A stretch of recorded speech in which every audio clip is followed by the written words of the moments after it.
you out there. How you doing? You're welcome to the discussion segment of New Dawn on OGTV. Doyisola Ogunbadewa is my name. And on the discussion segment this morning, we shall be discussing something that is germane to the future, the present and the future of this nation, and that is education. You know, wherever we mention education, that is the bedrock of any society that wants to still remain till the end, till infinity. That is why this topic is important for everyone to watch and make sure they're being part of this show today. What are we talking about? You know that the Nigerian Education Loan Fund, NELFUND, was signed into law on June 12, 2023 by our President, Bola Tinubu, and the bill was called Access to Higher Education Act. Yes, it became an act, but you know, it came into full action in 2024. That was when the portal was opened and the disbursement started exactly May 24, 2024. So, you know, so far, NELFUND have been in existence, and there are reasons behind the creation of NELFUND. On the program this morning, we're going to be talking about what NELFUND has done so far, where they are now, the future of NELFUND, and how far has it helped our students? Is it still in existence? Has it gone into extinction?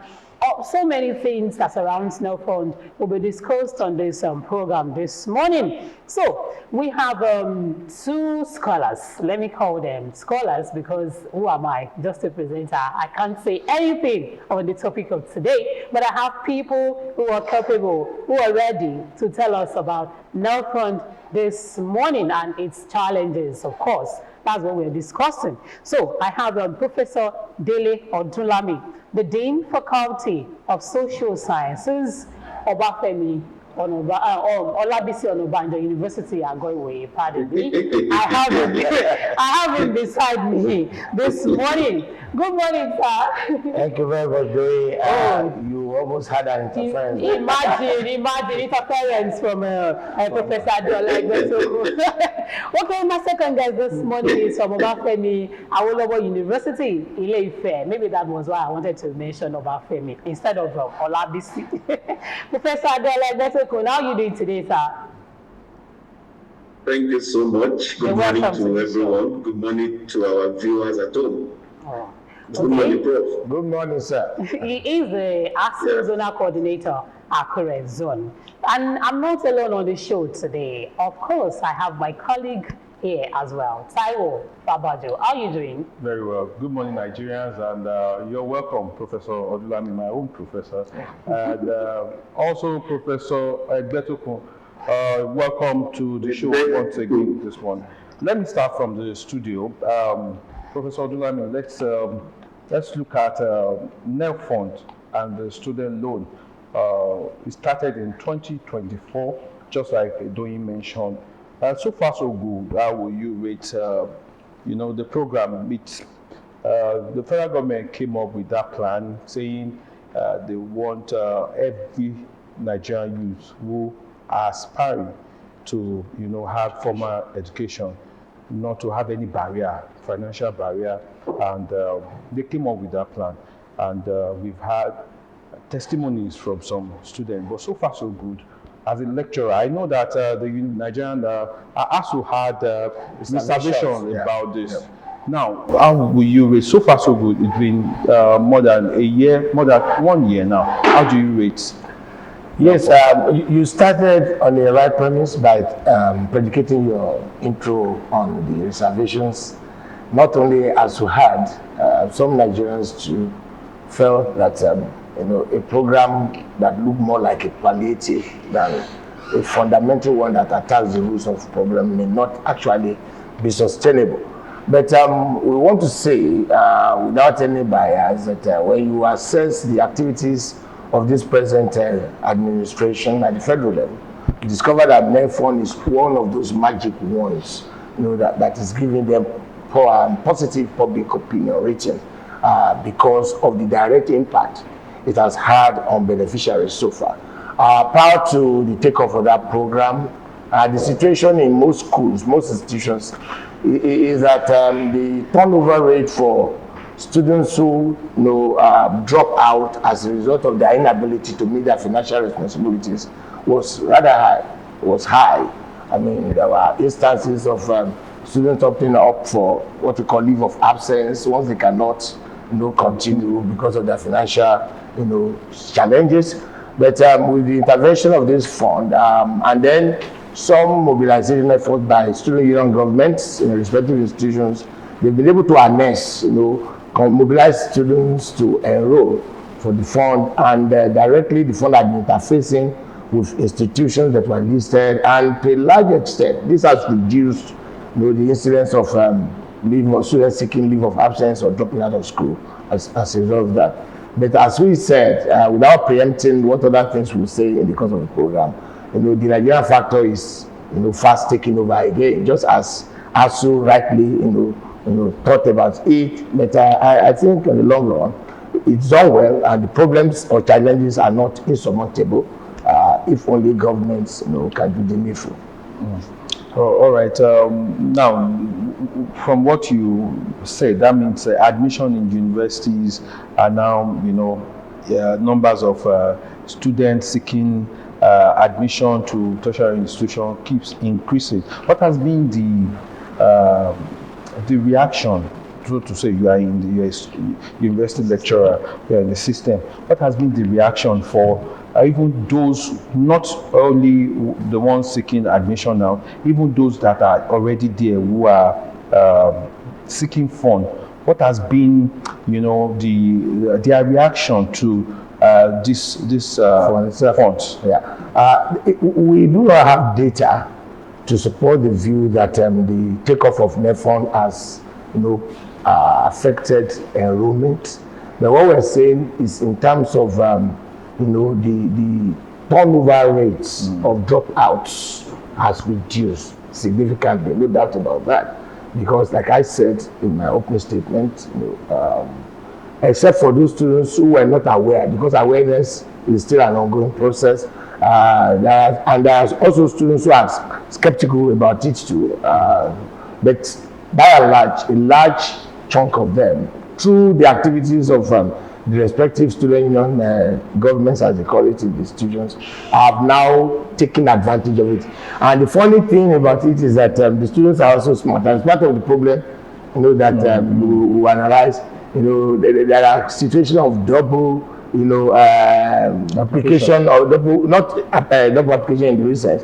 The students take the loan. They do not call, they do not tell their parents, they still collect school fees from their parents, and then pocket either. They don't have access to NELFUND directly because that is paid to institutions. But then they collect their tuition, and by doing so, parents are not feeling the impact as it is, because it has been, there are students like that, but by and large, the consciousness is getting more profound, that contrary to our initial, fears, this may be it. If government gets the other, emerging issues right, it will go a long way to actually assist students to appropriate the benefits, of those ideas as, initiated by government. Okay. Right. Let me start from our professor via Zoom this morning. Professor Egbetukun, I want to start from you. He has explained. Okay, he has explained that the way NELFUND has helped some students stay in school, that the rate at which the students dropped out has really, really reduced. But now, this scheme, can we say it has come to stay? Because this was there was a time around 1972 to 1990s that such scheme was practiced, and it's eventually failed. And can we say that this one will stay, that it has come to stay? Do you see NELFUND staying, helping students navigating their years in school?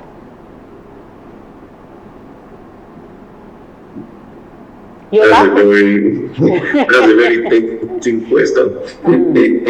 Very tempting for me to respond to. But I want to thank Prof for giving us the even though he said there is no data, but at least the things he has read out today, sincerely, it's a form of a data for all of us to, work with. And I want to thank him for also starting with him, because the baseline that he has created for this discussion is very necessary.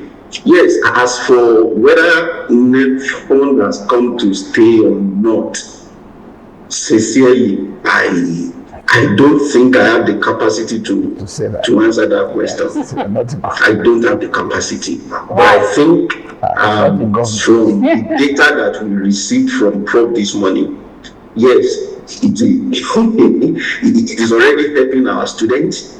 And there is no policy that comes from government or even from us as ASU or from anywhere that does not have a teaching problem. Okay, the teaching problems are there, but I think that if all of us, and especially those who are managing this fund, if they are fair enough.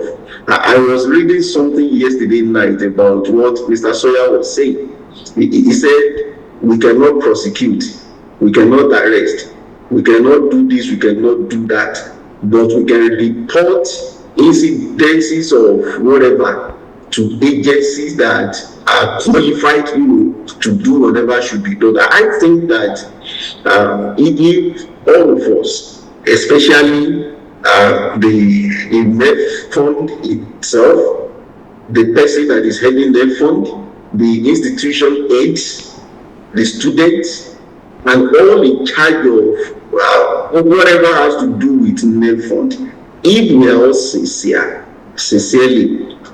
it is going to be a sustainable venture. But I'm just hoping that this is not another another scam. I just hope so, because if it is working today, is government still ready tomorrow to continue with what they are doing with this fund? But by and large, as far as I'm concerned, also it is what. Let me also say this. Initially when it started, from those of us who are in the Southwest, we were so skeptical. In fact, to the extent that parents were even skeptical of their, what getting the fund. And it was only maybe 1, 2 years ago, or whatever, or maybe the last disbursement, that those of us who are in the South began to, key into this scheme. So I think if we are all sincere, if we know what we are doing, if we can, tackle some of the teaching problems that will be facing it or that will be coming up, yes, it will be sustainable. All right, Professor Egbetokun. So let me now come to the studio now. Professor Egbetokun has said that, okay, he may not be able to say the fact, but if it is not another scam, definitely it will stay. But there is this thing that, because I asked 1 or 2 people about this topic, and some of them actually said that when, it is the loan does not attract any interest. Yeah. So that if government do not put maybe little interest on it, some of the students will just be collecting the money and they will be jackpine. No, like you have said, you said some they will apply for the loan and still collect tuition fees from their parents. Such will continue. So now, if NELFUND should just, to me, and according to what the person says, that if it will remain sustainable, there should be a little interest. Do you support that?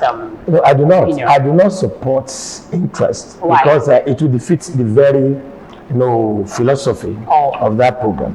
But let me take it in 2 tranches. The aspect of sustainability. Yes, I understand why my colleague was trying to be careful, because he's not a politician, he's not in government, he cannot speak. Even the present government, yes, the present government cannot speak for the administration that to come after it. But normally, by our experience in Nigeria, we know that if the incumbent government hands over to a government that it has influence over, there is a possibility of continuity. But beyond inter-party diversity or whatever, what could make NELFUND to be sustainable is for government to institutionalize it beyond the coffers of budgetary provisions. What do I mean by that? Like we did for TED Fund, where there will be a private source of income or of what do you call it, tracking income, I mean deposits, such that with or without budget reallocation, the fund itself can generate, that any government that comes in will not likely tamper with such a structure that is on ground. Although the corollary to that is the question of adding interest, such that it can keep on, regenerating itself. But we will not look at that. There are other ways through which the problems we have can be solved. All this idea of students getting it and still getting school fees, or institutions doing what we call, inflated uploading of school fees, because you now know that one has really come, to the rescue of many institutions. Because when there are large cases of dropouts, and it affects the income of respective institutions. But now that you have direct projections, through NELFUND and that, it has helped in a lot of ways. And that's why some now are looking beyond. Some institution heads are trying to play some game. But those ones are surmountable. The way we can do it is that there must be transparency, even from the point of the beneficiaries, the students. Let there be records where students can declare, publicly, have, data protection or no data protection. This one is public interest. I mean, the applicant for that loan, there should be a way through which you publish the list, and students can confirm their status. So when this is done, there will not be room for any hanky-panky, but because a lot of the activities of NELFUND is still shrouded in some secrecy or some administrative bottlenecks or bureaucracy, this is why those things still persist. By the time they get their act right and eliminate the intervention of the human person, where you digitize maybe most of the operations from NELFUND, maybe to institutions to banks to applicants, in that order, and everything is digitized, and there will be little interference, and all these games that are trying to undermine the purpose of the loan will be really defeated. So the main issue is that if government deepens the structure in such a way that there are available flows of revenue or income to the body, to the agency, outside of budgetary allocation, because budgetary allocation itself is subjected to vicissitudes. If anything happens now, maybe to petrol, dollar that we always get, and this and that, before you know it, government begins to reduce some of its commitment, and it may affect it. But if other alternatives have been made available, such that maybe a percentage of some income from somewhere is what goes into it, and then there is transparency in it running, yes, sustainability can be assured.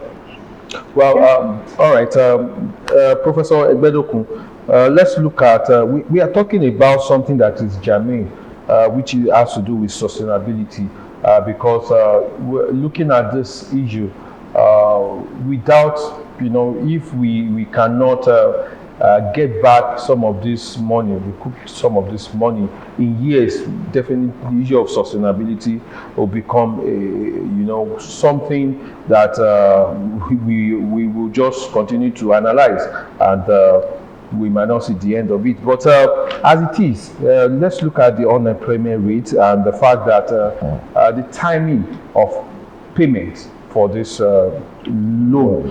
Now, the unemployment rate is high. These people will go into labor market, and they will look for job. Now, with the rate of unemployment in Nigeria, do you think most beneficiaries will be able to repay this loan? We're talking about sustainability and sincerity on the part of the government and some of our beneficiaries.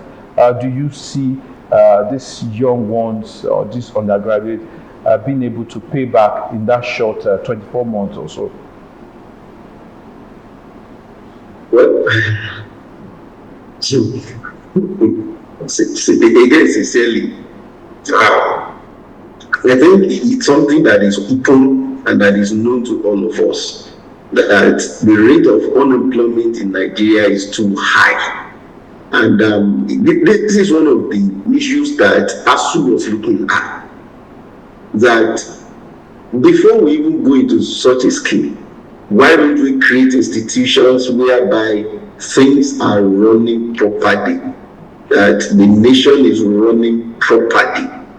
I foresee a scenario whereby, I don't know whether you have also seen it anyway, but I've seen it here and there, that many of the graduates that we turn out today don't get jobs easily. That is the reality. But one way or the other, these individuals also have a way around themselves to generate funds for themselves. And that's why I was talking about sincerity the other time. Not just about NELFUND, not just about government. Even those who are collecting this money must also be ready to be sincere. But do you know one issue that I find difficult to find a way around is our value system. Even somebody who is getting more money times 10 of what I get every month, somebody who just graduated a year ago, controlling billions of naira today, all because he's in tech, he's in this, he's in that. Is he also ready to be sincere, to declare that he has a job? But thankfully, that is something that is attached to the loan that is being got. I think BVN or NIN or whatever is attached to whatever money that you are collecting. So at certain point, there will be a necessity, or there will be a forceful mandate that is not going to even come on your account to draw down money back. So for me, it's about sincerity, sincerely speaking. But more importantly, I also think that government should do more in creating jobs. We shouldn't just leave our graduates, roaming the street after graduation. Somebody who spent 4, 5, 7 years in the university, now roaming the street for 4 years before he gets a job. It's uncalled for. It's something that we should not be happy to live with. Okay? So for me, if jobs are there, I'm sure there won't be any problem returning the money that was taken from you. All right.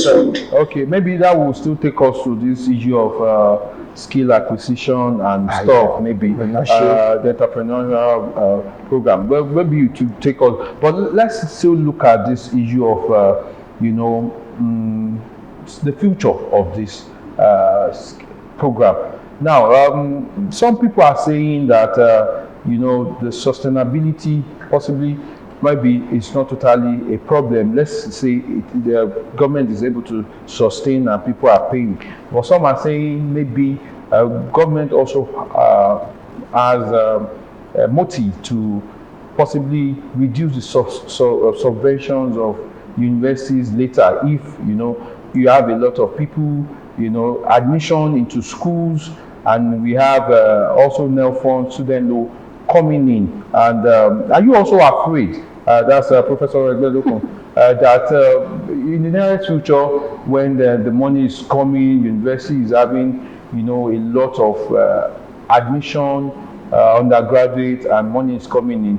Are you afraid that government might in the near future reduce subventions for universities and say go back to you are now making enough for from student NELFUND and the like?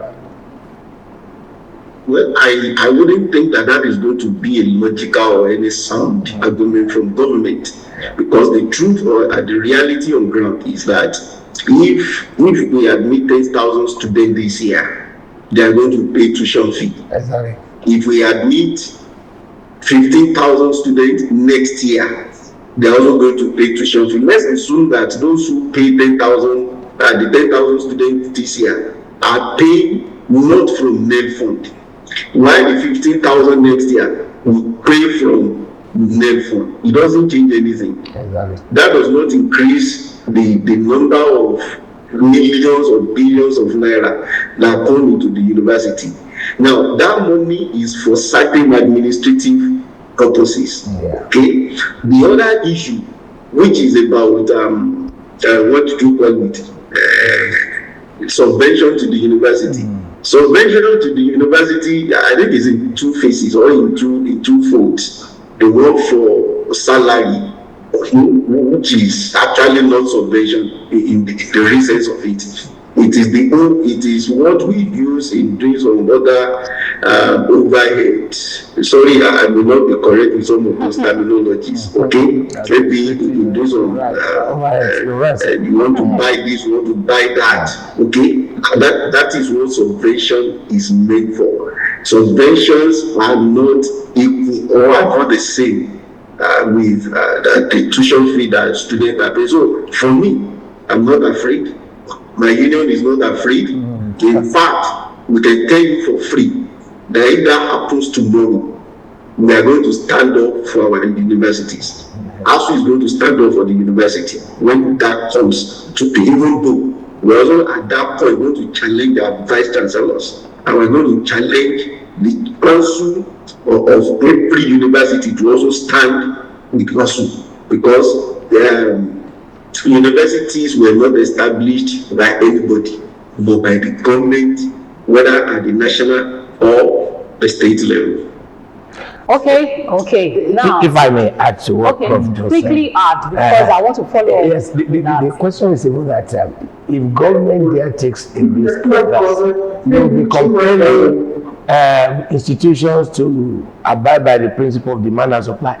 Because if tuition becomes the sole means through which you get resources to manage the organization, then from time to time you'll be hiking it, and government will not want this to happen.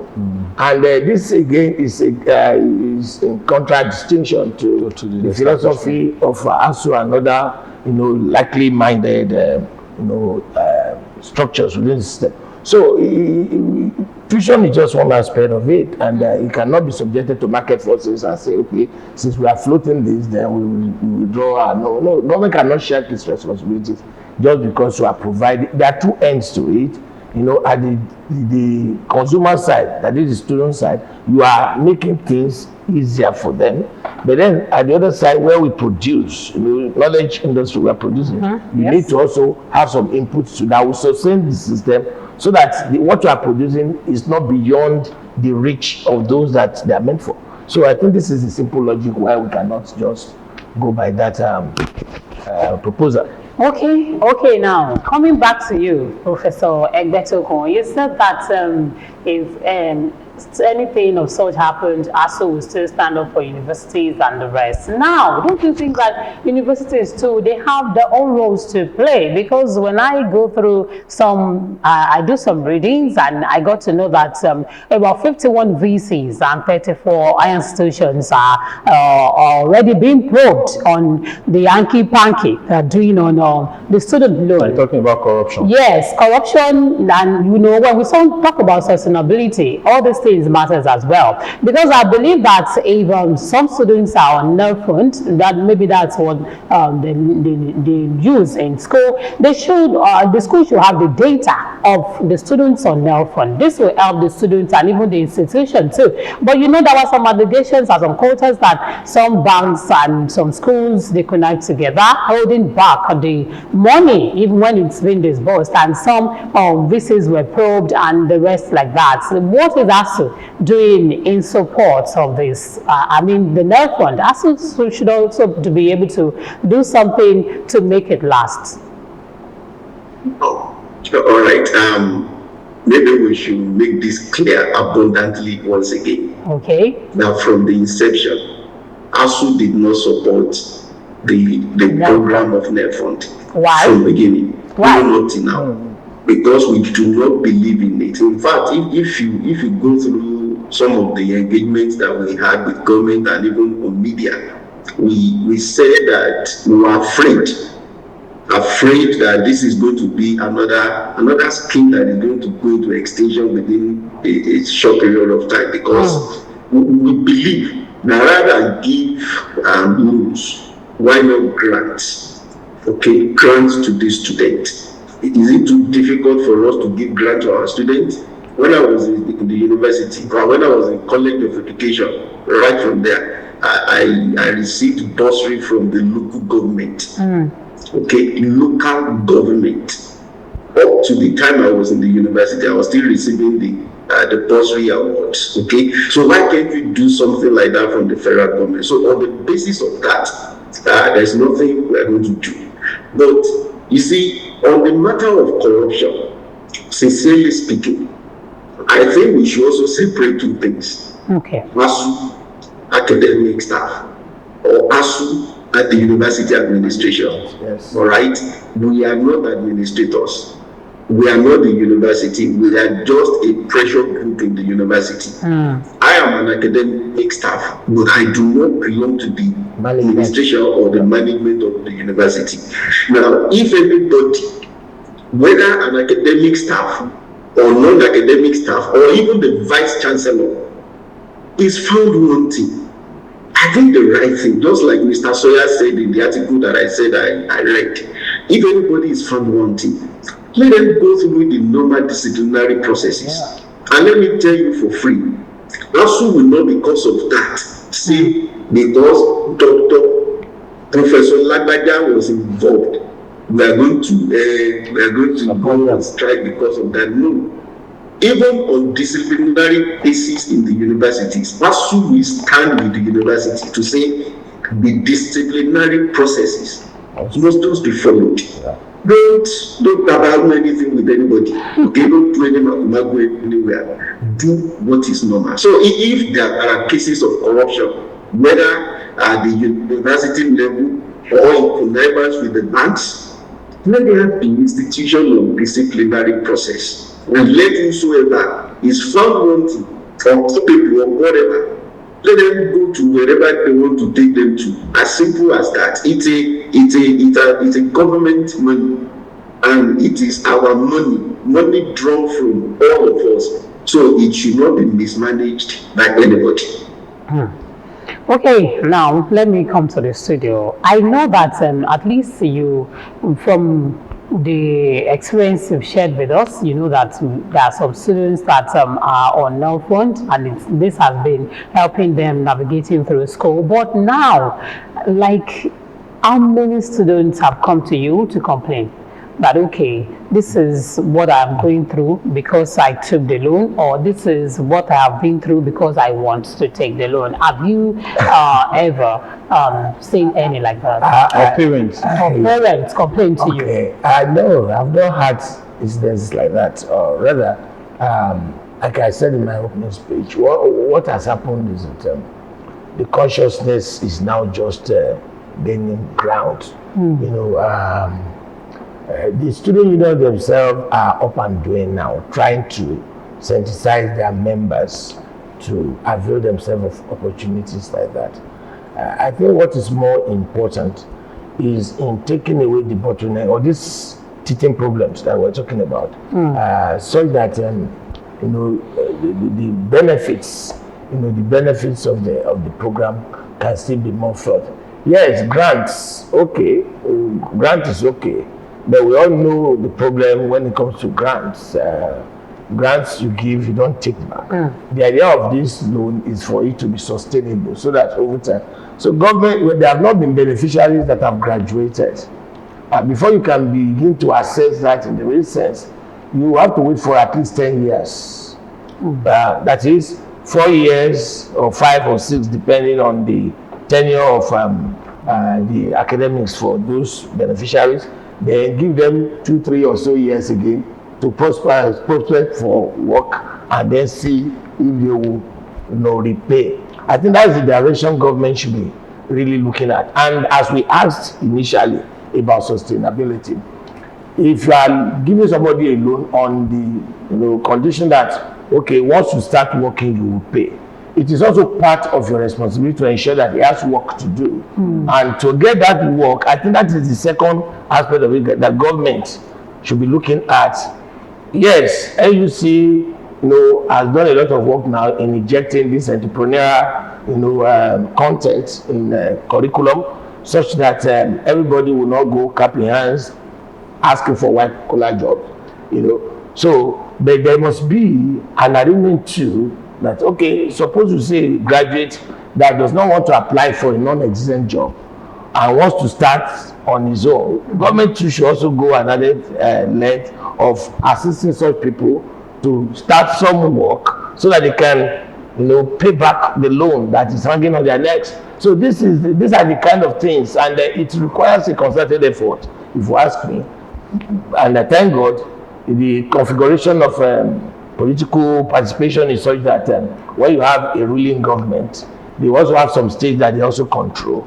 So when they work in alliance with this, even with opposition, and they have programs both at federal and state level that we target the graduates of institutions for the purpose of sustaining an existing program like the NELFUND.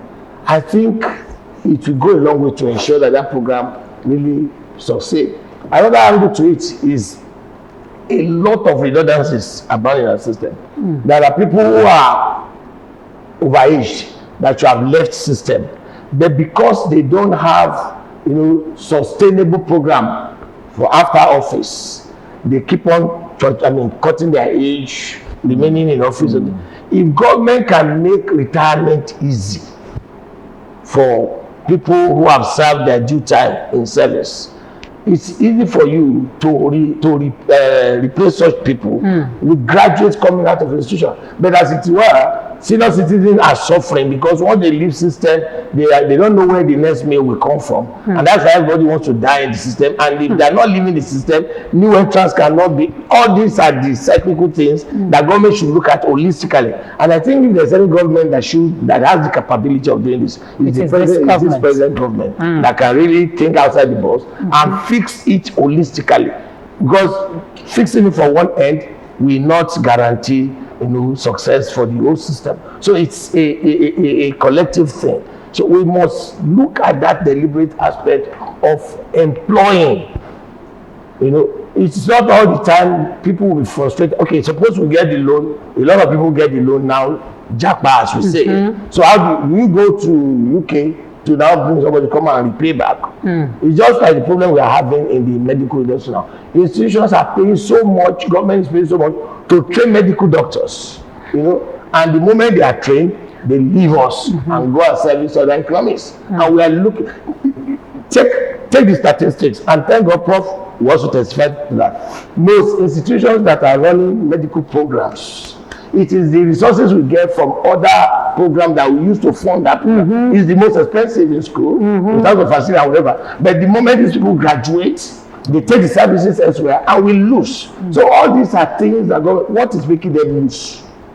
So when you attack that, then you can now know that even when you give somebody loan to do something, then you have a way of getting your loan back. But if you give somebody loan and you do not provide the necessary condition for him to be able to pay back that loan, you are good as giving grants.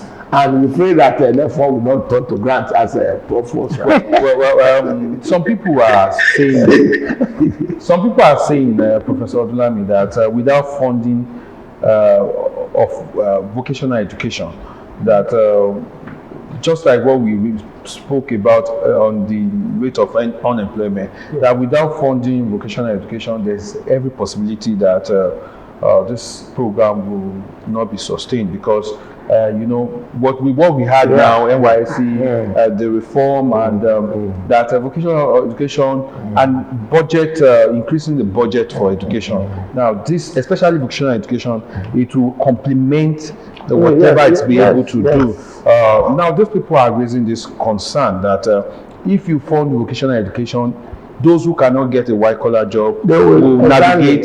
Do you also believe that vocational education is as important to? That was what I said, that we have this entrepreneurial content that are being injected in curriculum. You know, every course. We talk about the practical now. We are talking about if it's ejected, but we don't have, you know. I'm going there. Okay. The idea is that beyond NELFUND now, NELFUND is for you to undergo the course of instruction within 4 years, 5 years, 7 years, depending on your course.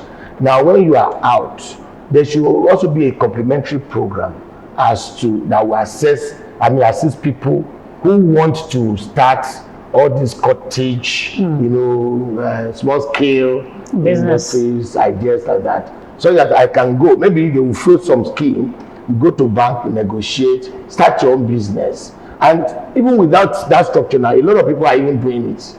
Particularly with this digital, world that we are in, and they are getting self-employed.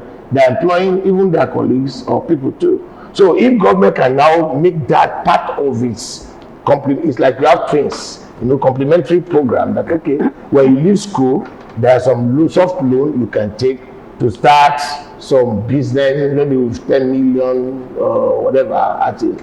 Within that short period, you'll be able to pay. How much are we talking about this NELFUND? Most of the school fees, 200 and something, apart from those sciences that I had, they are things that these people should be able to pay. If you take 200 and something in 4 years, that one is less than $1 million. So, and then you are having the business that is giving you, so you will be able to pay back in not too long a time. So it's just the commitment of government. We must not do it half measure. Go the whole hog. As we are treating it from one end, also look at the composite end too. This is what will make it attain the overall design. Well, before I ask Professor Egbedu this question, let me quickly ask this. Some are saying that it should also be extended to part-time private university student, maybe later in the future, not immediately. Do you also think that's normal? Maybe. No, you see, the problem with private is there. The school fees for private can swallow the whole thing up. And this is what some of these VCs are trying to do. When you say your own school fees is 150 or is 215, and you hear another institution taking 400, you think you are changing yourself. That's what leads to this inflation. Now, all this what you will have used as a loan for 4 people, we pay the school fees of 1 person in privates, and that is where the risk is, because private people are operating on a different level. I think we should start from somewhere else and somewhere first, perfect it. Then before we now think of possibility, I think for private institutions we should have a separate package, such that, or maybe as a way of also making this program sustainable, the program should be there that individuals will appropriate on their own, meeting the conditions, and then come and pay their school fees themselves. Otherwise, if we now say you want to bring private institutions to this whatever, your budget may not even, so you are saying that there should be a separate program for private perfect this one, and then once you are able to make this one sustainable, then we can look for opportunity of now assisting, parents or students who are on private. Well, I don't know if you see because of yes, I have just maybe one question because of time for Professor Egbedu as coordinator of a zone of ASU. I believe that ASU, it comprises mostly of students. You are majorly for students. And this loan is about them, but at the same time some students are not helping, like the ones we've been mentioning. If we say that we want this to be sustainable, we want transparency, students also have their own part. Like when you receive loan from NELFUND, you know that you have to pay after you graduated from school, and after 2 years, really we might say, there is no job, he is underemployed, and this and that. But the onus still lies on them that, I owe government the loan. Whatever I can lay my hands on, let me just do it and pay back. So now, my question is, as one of the coordinator of ASU, how would you be able to maybe create awareness, or maybe you make the students pay back after they might have gone? When they leave the school, they are not part of the union anymore, but at the same time, you can still help. How do you think you can do that, or you feel it is not necessary? Honestly, I think it's about value, and two of the things that I teach my students, values. You really need to have the value. If the value is not there, there is no amount of policing, there is no amount of monitoring. force you to do what is correct. But if I teach you in my class, if Prof is teaching in his class, if every other academic staff is teaching in their classes, the values that our students should have, I'm telling you, it will be easy for anybody after graduating, even if you don't have a job that is being, from government. Maybe you have your own job yourself, you are self-employed, you will easily go back and pay. Okay, but the situation we find ourselves, even the classrooms that we use, okay, the environment where we teach does not in any way teach any kind of values. Okay, and I think that is one of the things that Prof was addressing the other time. You see, the university system, the university itself, it's an ivory tower. Yeah. Everybody should be looking at it. Everybody should want to go there. Everybody should want to learn from there. Okay, so that value system is one of the things that we must propagate in our universities. Wow. If that is there, nobody is going to teach anybody tomorrow. Well, they don't pay, blah blah blah blah. Well, I think the issue of moral value is key, and it's not is a national issue. Because of our time, we won't be able. I wish to ask Professor Egbedokun about whether sincerely, if there is a cordial relationship between ASU and federal government. Now we know that there have been agreements. No, there's in support. Not on. I'm talking about agreements. No time for that anymore. We have to go. For another day. Yes, we have to go. But in 1 minute, I would just want Professor Odolami here to just give us a parting shot for the students, the government, and the university environment as it may. I think the major point is that NELFUND is a good idea, irrespective of the challenges they are facing. What government should do now is to try to, sort out those knotty areas, and I think they are surmountable. And the institutions too should also, lead by, example. They are the moral compass of society. We should not make it a kind of this business, as usual kind of thing. Students too, as my prof has said, should know that if you benefit from a concept, the beauty of it is for you to allow that concept to also beneficial to people coming out. And the way to do it is, to keep to your promise, which is the contract. That you repay accordingly, so that what is good can be, recycled and continue to trickle down to others. Okay.